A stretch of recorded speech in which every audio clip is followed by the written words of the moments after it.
আমার বাড়ি হচ্ছে বরগুনা। বরগুনা আপনারা জানেন একেবারে দক্ষিণ অঞ্চলে বাংলাদেশের শেষ জেলা। তখন জেলা হয় নাই, তখন ছিল থানা।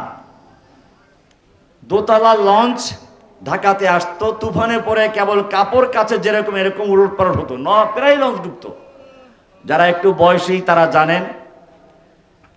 একবার এমন হলো যে আমি তো পিচ্ছি, মাদ্রাসায় পড়ি, লঞ্চ তুফানে পড়ে গেছে। সবাই বলল যে হুজুর আজান দেন, আজান দেন। সবাই আল্লাহ আল্লাহ বলতে শুরু করলো। একটা হিন্দু ছিল, ও বলল রাম রাম, ভগবান ভগবান। যে যাকটা তো ডাকবেই, তো স্বাভাবিক। আর তো দেখলাম মুসলিমরা সব খেপে গেল, বেটা এমনি বিপদে পড়ছি, আবার রাম ডাকিস, গজব আনবি। তো হিন্দু বলে কি করবো ভাই, কি করবো, আল্লাহ বল। ও শুরু করলো লা ইলাহা ইল্লাল্লাহ, আল্লাহ আল্লাহ, আল্লাহু আকবার।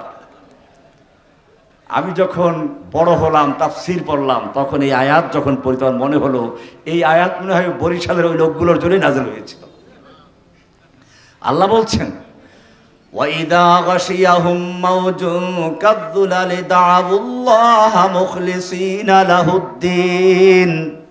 মানুষ যখন বিপদে পড়ে, কঠিন মুহূর্তে, তুফানে পড়ে গেছে, মেঘমালার মতো যখন এক একটা তুফান বাড়ি মারছে, তখন সমস্ত খাজা বাবা, গাজা বাবা, মাজারওয়ালা, দরগাওয়ালা সব কিছু ভুলে যায়, পীর বাবাকেও ভুলে যায়, সব কিছু ভুলে গিয়ে ডাকে শুধু একজনকে। কাকে ডাকে? লা ইলাহা। লা ইলাহা মানে কি জানেন? এইটা না জানার কারণেই আজকে প্রায় শুনি অমুক মেয়ে হিন্দু ফাঁদে পড়ে প্রতারিত হয়েছে, অমুক খ্রিস্টান হয়ে যাচ্ছে,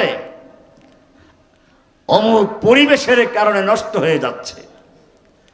আমি বলি যেই ঈমান পরিবেশের কারণে অর্জন হয়েছে, ওই ঈমান পরিবেশের কারণেই পরিবর্তন হয়ে যায়। আর যেই ঈমান বুঝে শুনে ত্যাগ এবং কোরবানির মাধ্যমে অর্জন হয়, সেই ঈমান যত বাধা আসুক না কেন, যত রকম লোভ লালসা আসুক না কেন, এই ঈমান কেউ সরাতে পারে না।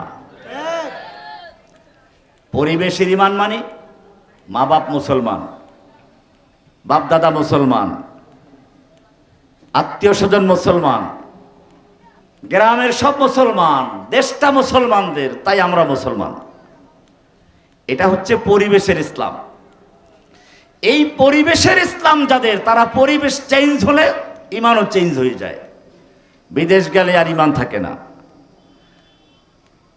এনজিওদের টাকা পয়সার লোভ আসলে আর ঈমান থাকে না, খ্রিস্টান হয়ে যায়। হিন্দু ছেলের রূপ দেখলে পরে পাগল হয়ে যায়। আসল কথা বুঝতে হবে। আল্লাহর রাসূল সাল্লাল্লাহু আলাইহি ওয়াসাল্লাম হুদায়বিয়ার সন্ধির পরে বিভিন্ন বড় বড় রাজা বাদশাদেরকে পত্র লিখতে শুরু করলেন। এমনই একটা পত্র গেল তৎকালীন সুপার পাওয়ার রোম সম্রাটের হাতে।